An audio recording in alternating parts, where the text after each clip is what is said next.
नमस्कार, मैं रचना शर्मा चढ़ती कला टाइम टीवी देख रहे सभी दर्शकों का स्वागत करती हूं। आप देख रहे हैं हरियाणा के विशेष समाचार। मुख्यमंत्री मनोहर लाल ने कहा है कि जल जीवन मिशन के तहत हर घर नल से जल पहुंचाने वाला हरियाणा पहला बड़ा राज्य बना है। केंद्र सरकार ने इस मिशन के तहत वर्ष 2024 तक प्रत्येक ग्रामीण घर में नल से स्वच्छ पेयजल की आपूर्ति का लक्ष्य रखा था, जिसे हरियाणा सरकार ने समय से पहले ही पूरा करने का काम किया है। जल जीवन मिशन के तहत लगभग 13 लाख ग्रामीण घरों में पेयजल कनेक्शन दिए गए हैं और इससे पहले भी वर्ष 2014 से 15 अगस्त 2019 तक लगभग 6 लाख पेयजल कनेक्शन दिए गए थे। कुल मिलाकर लगभग 29 लाख घरों में नल से जल पहुंचाया गया है। मुख्यमंत्री मनोहर लाल ने सिरसा से सीएम के विशेष चर्चा कार्यक्रम के तहत वीडियो कॉन्फ्रेंसिंग के माध्यम से हर घर नल से जल कार्यक्रम के लाभार्थियों से सीधा संवाद किया। संवाद के दौरान लाभार्थियों ने इस योजना के लिए मुख्यमंत्री का आभार जताते हुए कहा कि जब से घरों में नल से पानी मिल रहा है तब से उनका जीवन बेहतर बना है और उनके स्वास्थ्य में भी सुधार हुआ है। अब घर में पानी की सुविधा होने से हमें दूर दराज के क्षेत्रों में पानी लेने के लिए नहीं जाना पड़ता। पानी सबसे बड़ी जरूरत है जिसे सरकार ने हम तक पहुँचाया है। इसके लिए आपका बहुत बहुत धन्यवाद। मुख्यमंत्री ने इस प्रकार की स्वच्छ पेयजल प्राप्त करना हम सबका अधिकार है, इसलिए प्रधानमंत्री नरेंद्र मोदी ने प्रत्येक ग्रामीण घर में नल से जल उपलब्ध करवाने और 55 लीटर प्रति व्यक्ति प्रतिदिन पानी की आपूर्ति सुनिश्चित करने के लिए 15 अगस्त 2019 को लाल किले की प्राचीर से जल जीवन मिशन की घोषणा की थी। प्रधानमंत्री ने कहा था कि पानी बचाने का अभियान हो, पानी के प्रति सामान्य से सामान्य नागरिक सजग बने, संवेदनशील बने, बचपन से ही पानी के महत्व की शिक्षा दी जाए। उनके इसी विचारों पर चलते हुए हरियाणा सरकार जल संरक्षण के लिए प्रदेश की जनता को जागरूक करने का काम कर रही है। मुख्यमंत्री ने कहा कि जल ही जीवन है और इसका मानव सभ्यता के विकास के साथ बहुत पुराना संबंध है। इसका अंदाजा इसी बात से लगाया जा सकता है कि सभी प्राचीन सभ्यताओं का विकास जल स्रोतों के निकट ही हुआ है। उन्होंने कहा कि यह हमारी नैतिक जिम्मेदारी है कि हमारी पीढ़ियों को पानी की कमी से जूझना ना पड़े। इसके लिए हम सभी को पानी की एक एक बूंद का सदुपयोग करना होगा। वहीं मुख्यमंत्री ने कहा कि संवाद कार्यक्रम से पहले उन्होंने सिरसा और फरीदाबाद जिले का हवाई सर्वेक्षण किया और वहां पर बाढ़ से उत्पन्न हालातों का जायजा लिया। उन्होंने बताया कि अभी भी घग्गर नदी में जल का बहाव बहुत तेज बना हुआ है। हरियाणा के 12 जिले बाढ़ प्रभावित घोषित हुए थे, जिनमें से 10 जिलों में पानी काफी मात्रा में निकल चुका है। जहां पानी अभी नहीं निकला है वह पंपिंग के द्वारा निकाला जा रहा है। उन्होंने कहा कि बाढ़ के कारण लोगों की मृत्यु हुई है और उन परिवारों को सरकार मुआवजा देगी। आज मैं फतेहाबाद और सिरसा जिला, जहां बाढ़ आने के बाद अभी भी उसका एक प्रकोप बचा है, उस नाते से और मुझे आज उसका हवाई सर्वेक्षण के लिए प्रातःकाल जाना था। प्रातःकाल वर्षा के कारण से मैं उस यात्रा पर नहीं निकल सका था। अभी मुझे अवसर मिला तो मैं लगभग सवा घंटा उसमें लगा करके और यहाँ पहुंचा हूँ। मैंने देखा है कि घग्गर नदी का ये एरिया जो टोहाना, जाखल, भूना, रतिया, फतेहाबाद, इस एरिया में पानी का प्रकोप फतेहाबाद जिले में है। ऐसे ही सिरसा जिला में भी सिरसा ब्लॉक के बहुत से गांव, ओटू झील के आसपास का एरिया, उसमें गांव में पानी पहुंचा है। पानी का अभी भी घग्गर में तेज बहाव बना हुआ है। राजस्थान की ओर पानी निकल रहा है।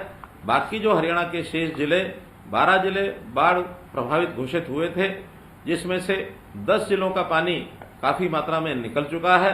जहां पानी अभी निकला नहीं है उसको पंपिंग के द्वारा निकाला जाएगा और वहां के लोगों को राहत दी जाएगी। हमने जितने भी नुकसान हुए हैं उसकी सबकी भरपाई करना तो कठिन है, लेकिन फिर भी मुआवजा घोषित किया है कि जो हमारे बीच में लोग नहीं रहे, बाढ़ के कारण से जिनकी मृत्यु हो गई अथवा जिन परिवारों के लोग घायल हुए, उनके मकान टूटे हैं, मकान में कोई त्रेड़ आई है या पशुओं को नुकसान हुआ है, खेती को नुकसान हुआ है, इस प्रकार के सब लॉस की भरपाई, एक प्रकार से जो कंपनसेशन हम आगे इस सप्ताह के अंदर सबको धीरे धीरे एक एक करके देने वाले हैं। जो मुख्य मेरा विषय है जिस पर मैं बात करना चाह रहा हूं वो भी वैसे तो पानी से जुड़ा है, भले संदर्भ अलग अलग है। एक पानी जो बहुलता लेकर के आया, बाढ़ के कारण से हमारा नुकसान हुआ, और एक पानी जो मूलभूत आवश्यकता हमारी होती है, पीने का पानी। पीने के पानी का संकट हम बहुत समय से झेल रहे हैं। जहां कहीं बारिश ज्यादा होती है, पहाड़ होते हैं, वहां भी कभी कभी पानी पीने का संकट आ जाता है। जहां वर्षा कम होती है, रेगिस्तानी इलाका होता है, वहां तो सदैव पीने के पानी का संकट बना ही रहता है। लेकिन हमारे प्रधानमंत्री जी ने जिस प्रकार की सोच रख करके जनता की तकलीफें, खास करके गांव वासियों की तकलीफें, गरीब लोगों की तकलीफें, महिलाओं की तकलीफें, इन सबको जिस प्रकार से जांचा है, भांपा है, मैं सराहना करता हूं कि एक एक करके स्कीम बनाकर वो चीजों को आगे लेकर के आ रहे हैं। चाहे हमारी माताएं बहनें अपने घरों में चूल्हे जलाती थी, लकड़ी जलाती थी, उपले जलाती थी और धुएं से न केवल अपनी आंखें खराब करती थी बल्कि उनके फेफड़े खराब होते थे, कैंसर का रोग होता था, ऐसी बहुत चीजों को एक प्रकार से तकलीफ सहनी पड़ती थी। उसे राहत दिलाने के लिए प्रधानमंत्री जी ने चूल्हे की बजाय गैस सिलेंडर हर रसोई में पहुंचे, ये प्रावधान किया। उस योजना के अंतर्गत आज देश की कोई ऐसी रसोई नहीं है जिसके घर में गैस का सिलेंडर न हो। इसी प्रकार पीने के पानी की समस्या भी घरों में, खास करके महिलाओं को इसका बहुत कष्ट उठाना पड़ता था। बहुत इलाके तो ऐसे हैं कि पीने का मीठा पानी उनको कई कई किलोमीटर दूर से घड़े में भर करके अपने सिर पर ला करके और घर का उपयोग वो किसी न किसी प्रकार से उसका उपयोग करती थी और अपनी आवश्यकता पूर्ति करती थी।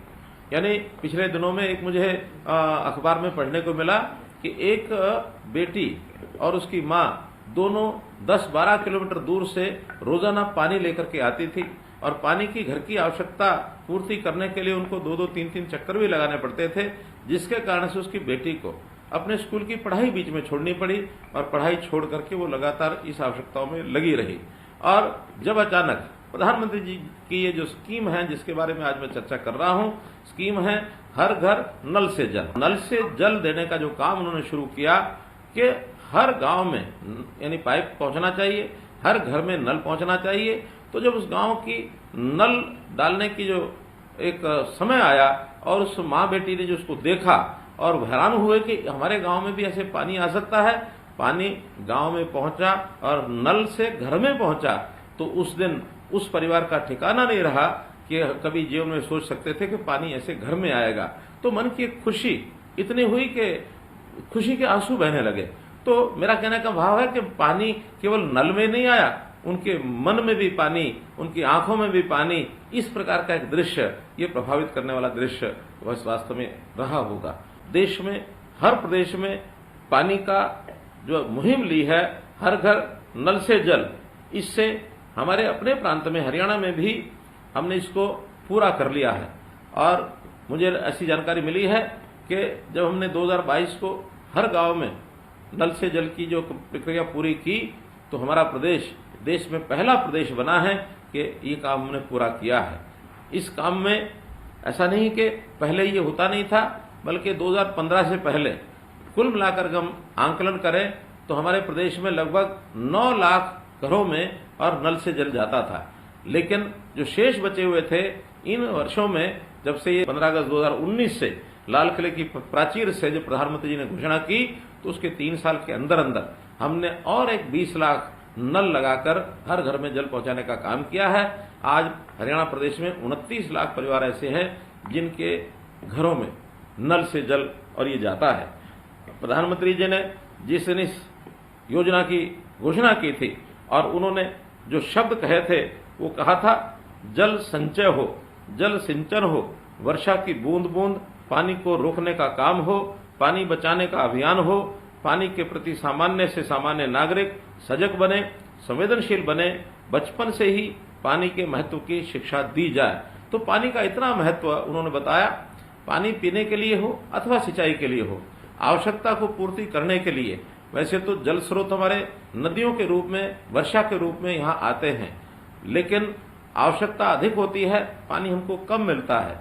इसके कारण से हमने अपने प्रदेश में पानी का एक अच्छा प्रबंधन भी किया है। सिंचाई के नाते खुली सिंचाई के बजाय हमने माइक्रो इरिगेशन के प्रोजेक्ट लगाए हैं। जो पानी हम एक बार उपयोग कर लेते हैं, उस उपयोग हुए पानी को बाद में उसका एक प्रकार से प्रोसेसिंग करके, उस प्रोसेस के करने के बाद उस पानी को साफ करना, और बहुत से ऐसे प्रोजेक्ट हमने जो लगाए हैं, उस प्रोजेक्ट के माध्यम से जो पानी साफ होकर के हमको मिलता है, उसका दोबारा से उपयोग करने का क्रम, रीयूज, ये हमने शुरू किया है।